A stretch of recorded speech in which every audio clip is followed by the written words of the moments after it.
नमस्कार मु मिली आपण को स्वागत करुच्ची। आज आम कोशला शाग को नुआ एक उपाय बनैबा। यह समस्त को पसंद लगे न खाइबा लोक भी खाइबे। चलते स्टार्ट करवा। शाग को मुझे भल भाव धोई नहीं धोई सारा पर यहाँ छोट छोट कर काटी नेबे।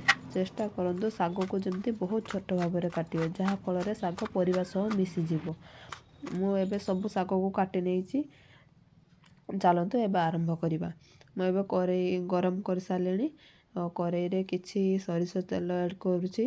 सरिष तेल गरम हो गला मुझे किसी पंच फुटण ऐड करी।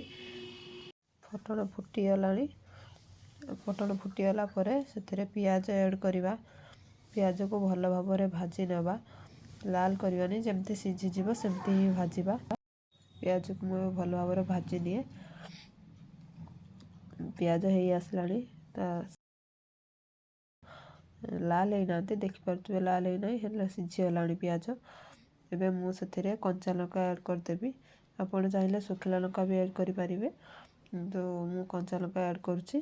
तो कंचा लंका ऐड कर सारापर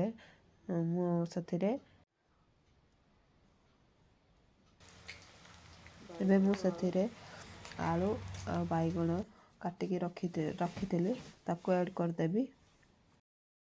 आलू आ बैगण को मिक्स करवा। से हलदी गुंड आ स्वाद अनुसार लुण पकईदबा।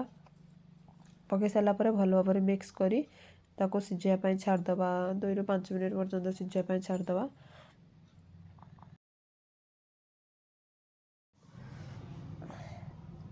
आपने देखिपे आलू ये अधा सीझीगला। तो आम आउ टे सीझापी छाड़दबा।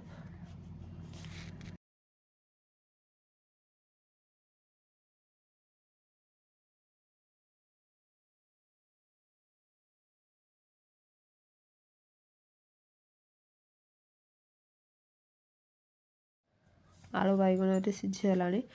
तो मुझे किसी काटी रसुण को ऐड करी। आपड़ चाहिए छेंचा रसुण ऐड करें। तो मुझे काटिकी रखी से रसुण को ऐड करी। तो भल भाव में मिसईदेवा रसुण को।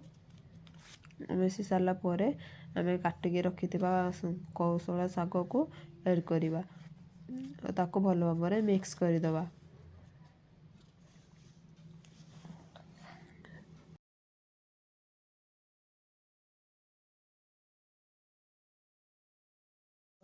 आपड़ देखिपे शागर मात्रा केते कमीगला। बहुत गुड़ा देखा शाग किंतु एबे परिया सहित मिसीगला। हाफ चामच लुण मुझे पकईली शागर। शाग अधा प्रस्तुत हो सारा। मुझे आउ 1 मिनिट पर्यंत घोड़े रखी। तो देखु शागर पानी ना एबे पानी पूरा पूरी मरीगला। मुझे खोला आंचरे आउ हाफ मिनिट पर्यंत एमती भाजी जहाँफल शागर टेस्ट आउ टे बढ़ी जाए। तो एबे शाग तो प्रस्तुत हो गला। जदि आपण मानू मोर रेसिपी भल लगे ताहले कमेंट माध्यम मतामत शेयर करेंगे।